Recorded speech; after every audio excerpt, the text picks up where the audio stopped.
சென்னையில் அதிமுக வழக்கறிஞர் பிரிவு மாவட்ட செயலாளர் அறிவரசனின் மகள் குணஸ்ரீயின் பரதநாட்டிய சலங்கை நிகழ்ச்சி வெகு விமர்சையாக நடைபெற்றது. சென்னை திருமுல்லவாயிலைச் சேர்ந்த அறிவரசன் உயர்நீதிமன்றத்தில் வழக்கறிஞராக பணிபுரிந்து வருகிறார். அதிமுகவின் திருவள்ளூர் தெற்கு மாவட்ட வழக்கறிஞர் பிரிவு செயலாளராகவும் உள்ளார். அவரது மகள் குணஸ்ரீ சிறு வயதிலிருந்தே பரதநாட்டியத்தின் மீது மிகுந்த ஆர்வத்துடன் இருந்ததால் பரதநாட்டிய வகுப்பில் சேர்ந்து பயிற்சி பெற்று வந்தார். இந்நிலையில் சென்னை ஜெமினி பிரிட்ஜ் அருகில் உள்ள செட்டிநாடு டவர்ஸின் முதல் தளத்தில் உள்ள ராணி ஹாலில் குணஸ்ரீயின் பரதநாட்டிய நிகழ்ச்சி வெகு விமர்சையாக நடைபெற்றது. இந்நிகழ்வில் அதிமுக முன்னாள் அமைச்சர்கள் ராஜேந்திர பாலாஜி, பெஞ்சமின், அப்துல் ரஹீம் உள்ளிட்ட அரசியல் பிரமுகர்கள் பங்கேற்றனர். பத்மபூஷன் நல்லி குப்புசாமி செட்டியார், பத்மஸ்ரீ சிற்பி ராதாகிருஷ்ணன், ஸ்ரீ ஞானச்சாரியா சிவகுரு சுவாமிகள் உள்ளிட்டோரும் இந்த நிகழ்வில் பங்கேற்று சிறுமியை வாழ்த்தினர்.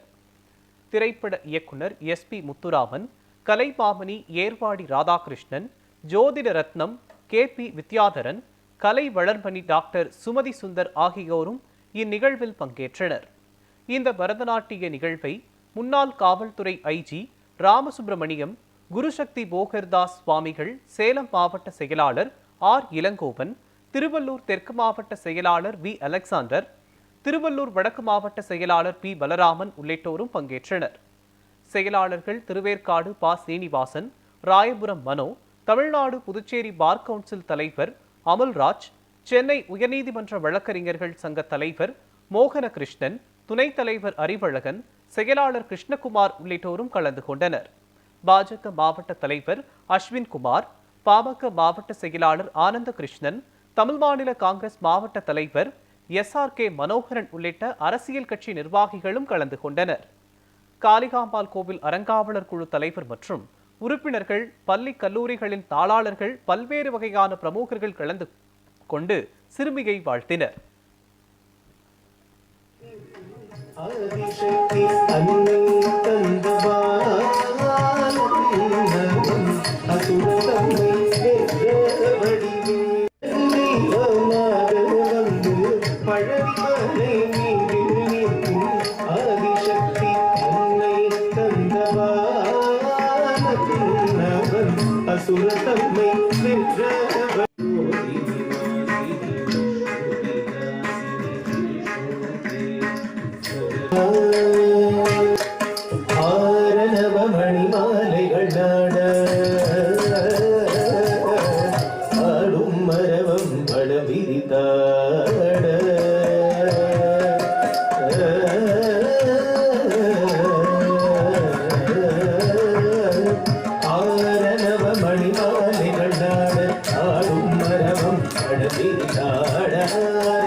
பேரணி வேதியத்தில்லை 3000 பேர்களும் போதித்து